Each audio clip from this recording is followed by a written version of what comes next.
स्वागत है दोस्तों स्टडी फॉर यूपीएससी में। हम लोग इकोनॉमी करंट अफेयर फरवरी तक कर लिया था। अभी हम लोग मार्च 2025 का पार्ट 1 देखेंगे। ठीक है, तो देखिए इसमें पहला चीज़ हम लोग देखेंगे विदेशी विनिमय प्रबंधन अधिनियम, जिसको फेमा कहते हैं, 1999 का।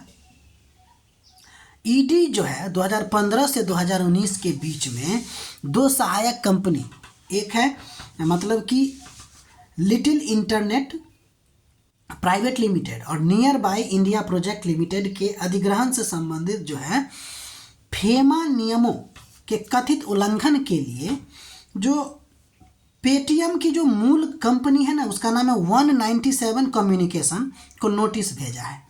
ईडी भेजा है, ध्यान रखिएगा। फेमा के लिए जो नोटिस है वो ईडी भेजता है। तो पहली बात तो फेमा देख लेते, होता क्या है। फेमा जो होता है वो फॉरेन एक्सचेंज मैनेजमेंट एक्ट है, यानी भारत का मुख्य कानून जो फॉरेन एक्सचेंज विदेशी मुद्रा को रेगुलेट करता है। फेमा क्या है? विदेशी मुद्रा को रेगुलेट करने वाला कानून है। लागू हुआ 1 जून 2000 को और यह आपको फेरा 1973 का जगह लिया।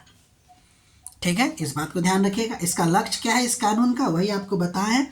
विदेशी मुद्रा का प्रबंधन करना, एक्सटर्नल ट्रेड को बढ़ावा देना, फॉरेन इन्वेस्टमेंट को आसान बनाना, लिबरलाइज्ड इकोनॉमी को सपोर्ट करना और इंडिया को ग्लोबल इकोनॉमी से जोड़ना। मेन बात इसको ध्यान रखिएगा कि विदेशी मुद्रा का प्रबंधन करता है। ठीक, अब ध्यान दीजिए, फेमा जो है एक आपराधिक कानून नहीं बल्कि नागरिक कानून है। यानी ध्यान दीजिए कि ये जो फेमा है वो आपको फेरा के जगह पे लाया गया। तो अब फेरा जो है वो सिविल कानून लॉ हो गया, जबकि फेरा पहले हुआ। फेमा जो है आपको सिविल लॉ हो गया, जबकि फेरा जो है वो पहले आपको क्रिमिनल लॉ हुआ करता था। तो ही आपको यहाँ लिखे हैं कि फेमा एक आपराधिक कानून नहीं बल्कि नागरिक कानून है। और ईडी जो है वो फेमा उल्लंघनों की जांच करता है, मामलों का न्याय करता है और कानून उल्लंघन के मामले में पाए गए लोगों को पर दंड लगाता है। ठीक है, जेल नहीं भेजता है। ठीक है, अब अगला नंबर टॉपिक जो चर्चा में था वो भारत में पूंजी खाता परिवर्तनीयता। ये तो आपको डायरेक्ट पूछा जा सकता है कि पूंजी खाता परिवर्तनीयता का क्या मतलब होता है। तो पहले देखिए, 16वें वित्त आयोग के अध्यक्ष जो अरविंद पनगढ़िया थे, उन्होंने कहा कि भारत को अपनी वर्तमान प्रति व्यक्ति आय जो कि $2570 है के स्तर पर पूर्ण खाता परिवर्तन में जल्दीबाजी नहीं करनी चाहिए। उन्होंने ये बात कहा। तो पहले देख लेते ये होता क्या है। तो पूंजी खाता परिवर्तनीयता का अर्थ होता है किसी देश की मुद्रा को पूंजी लेन देन के लिए बिना सरकार प्रतिबंध के विदेशी मुद्रा में बदलने की स्वतंत्रता। यानी विदेश में आप निवेश कीजिए, संपत्ति, शेयर, बॉन्ड, बैंक अकाउंट आदि में पैसा लगाना या निकालने की आज़ादी अपने यहाँ अभी पूर्ण रूप से नहीं है। तो पूंजी खाता परिवर्तनीयता का मतलब हो गया किसी देश की मुद्रा को विदेशी मुद्रा में बदलने की आज़ादी। ठीक है, देखिए दूसरा पॉइंट ध्यान रखिएगा इसमें कि एक होता है करंट अकाउंट और दूसरा होता है कैपिटल अकाउंट। दोनों आपको पढ़ा दिया गया है इकोनॉमी के लेक्चर में। देखिएगा अभी तक आपको 32 लेक्चर हो चुका है और आज ही 33 लेक्चर भी डाला गया है। तो देखिए करंट अकाउंट की अगर बात कीजिएगा तो वो आपको फुल्ली कन्वर्टिबल है, जबकि कैपिटल अकाउंट की बात कीजिएगा तो वो पार्शियली कन्वर्टिबल है। यानी हमारे यहाँ जो पूंजी खाता परिवर्तनीयता है वो पूर्ण रूप से लागू नहीं है। पूर्ण रूप से लागू केवल करंट अकाउंट में है, कैपिटल अकाउंट में नहीं है।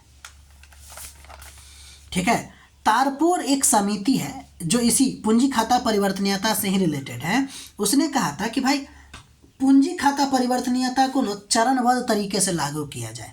तो अगर आपसे पूछा जाएगा कि भारत में पूंजी खाता परिवर्तनीयता जो है वो पूर्ण रूप से लागू है, तो हम लोग कहेंगे नहीं, जबकि ये आंशिक रूप से लागू है, क्योंकि करंट अकाउंट फुल्ली है जबकि कैपिटल अकाउंट पार्शियली है। तो पूरी तरह से नहीं है ना। अब देखिए भारत में रोजगार के रुझानों के संबंध में कुछ बातें। नीति आयोग के एक अध्यक्ष होते हैं, इसके अलावा सदस्य भी हैं, जैसे अरविंद बिरमानी ने कहा कि रोजगार तो हमारे यहाँ बढ़ रहा है, जबकि नियमित नौकरियों के लिए जो वास्तविक मजदूरी है वो पिछले 7 वर्षों में मुद्रास्फीति यानी कि जिस हिसाब से महंगाई बढ़ रही है उस अनुसार से नहीं बढ़ा है। ये बात ध्यान रखिएगा। देखिए, एक आंकड़ा होता है जिसका नाम है PLFS, ठीक है, पीरियोडिक लेबर फोर्स सर्वे होता है। इसमें श्रमिक जनसंख्या अनुपात की अगर बात करें तो इस आंकड़ा के अनुसार 2017-18 में 34.7% था श्रमिक जनसंख्या अनुपात, यानी कि काम करने वाले का, जनसंख्या में काम करने वाले लोगों का अनुपात, जबकि 23-24 में आपको 43% यानी कि 43.7% हो गया। यानी कि यह इंगित कर रहा है कि रोजगार सृजन जनसंख्या वृद्धि से अधिक है। यानी कि ये जो रिपोर्ट है, ये जो आंकड़ा है, वो बताने की कोशिश कर रहा है कि भारत में रोजगार तो बढ़ रहा है, इसमें कोई डाउट नहीं है, लेकिन जो वास्तविक मजदूरी है, देखिए वास्तविक मजदूरी क्या होगा, तो एक मजदूरी होती है और मतलब एक होता है नॉमिनल और एक होता है रियल। तो रियल में क्या करते हैं कि नॉमिनल में से मुद्रास्फीति को घटा के देखा जाता है, तो यही बात है। तो रोजगार तो बढ़ रहा है, इसमें कोई डाउट नहीं है, लेकिन वास्तविक मजदूरी जो है वो मुद्रास्फीति के अनुरूप नहीं बढ़ रही है। इसके पीछे कारण भी है, जिसमें एक कारण आप कुशल श्रमिक की कमी देखिएगा, कोई और कारण नहीं है, कुशल श्रमिकों की कमी, निजी क्षेत्र की भागीदारी बढ़ गई है, ये सब भी दे देगा, लेकिन ये सब कारण नहीं है, ठीक है। ये वास्तविक मजदूरी इसलिए नहीं बढ़ रही है क्योंकि लोगों में कुशल श्रमिकों की यानी कि कुशलता की कमी है, ये बात आप कह सकते हैं, ठीक है। इंपॉर्टेंट इस बात का है कि इस आंकड़े के अनुसार श्रमिक जनसंख्या अनुपात जो है वो बढ़ा है 2017-18 से 2023-24 में आपको 43.7% हो चुका है, ठीक। अगला नंबर टॉपिक हम लोग देखेंगे मसाला व्यापार के बारे में। देखिए, भारत जो है वो मसाला व्यापार में सबसे बड़ा उत्पादक और निर्यातक है, फिर भी वैश्विक मसाला बाजार में भारत की हिस्सेदारी केवल 0.7% है, अभी आपको बताएंगे, जबकि चीन 12% पे और अमेरिका 11% पे है, ठीक है। देखिए, अगर हम बात करें भारत के बारे में तो भारत वास्तव में मसालों का सबसे बड़ा उत्पादक भी है और सबसे बड़ा निर्यातक भी है। जो 20 अरब डॉलर के वैश्विक मसाला बाजार, ध्यान दीजिए, मसाला बाजार का आकार कितना है, तो वैश्विक मसाला बाजार का आकार कितना है, तो 20 अरब डॉलर, जिसमें से भारत जो है 1/4 लगभग 25% हिस्सेदारी रखता है भाई, ठीक है ना। लेकिन फिर भी यहाँ कह रहा है कि हिस्सेदारी 0.7% क्यों है, तो इसकी अभी तुरंत चर्चा करते हैं। देखिए, भारत जो है वर्तमान में सालाना 4.5 अरब डॉलर के मूल्य का व्यापार करता है, लगभग 1.5 मिलियन टन मसाला निर्यात करता है, ठीक है। यानी भारत जो है 1.5 मिलियन टन मसाला निर्यात करता है, जिसका वैल्यू होता है 4.5 अरब डॉलर। लेकिन ये ना रॉ मसाला निर्यात करता है, लेकिन सीजनिंग या फिर वैल्यू एडेड मार्केट में हिस्सेदारी इसकी कम है। यानी कि मसाला जो है सीधे उगाता है और उसको मतलब कि भेज दिया जाता है, उसमें किसी प्रकार का वैल्यू एडिशन नहीं किया जाता है। वैल्यू एडिशन कहने का मतलब क्या हुआ, वैल्यू एडिशन कहने का मतलब ये हुआ कि उसमें प्रोसेस्ड करके, है ना, मसाला को प्रोसेस्ड करके नहीं भेजा जाता है।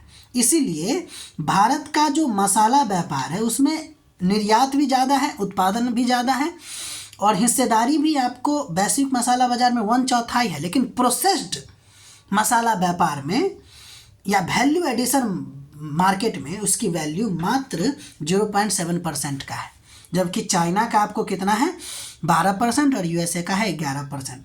स्पाइसेस बोर्ड ऑफ इंडिया है, ये आपको लक्ष्य रखा है 2030 तक जो प्रोसेस्ड मतलब कि मसाला मार्केट है उसमें 10 अरब डॉलर का मसाला निर्यात करने का लक्ष्य रखा गया है, इस बात को भी ध्यान रखिएगा। तो यह है आपको इकोनॉमी करंट अफेयर मार्च 2025 का पार्ट 1। बाकी अभी और भी वीडियो आएगा इस पर। अगर आपको हमारा प्रयास अच्छा लग रहा है तो लाइक कीजिएगा, शेयर कीजिएगा, सब्सक्राइब कीजिएगा। मिलते हैं अगले वीडियो में।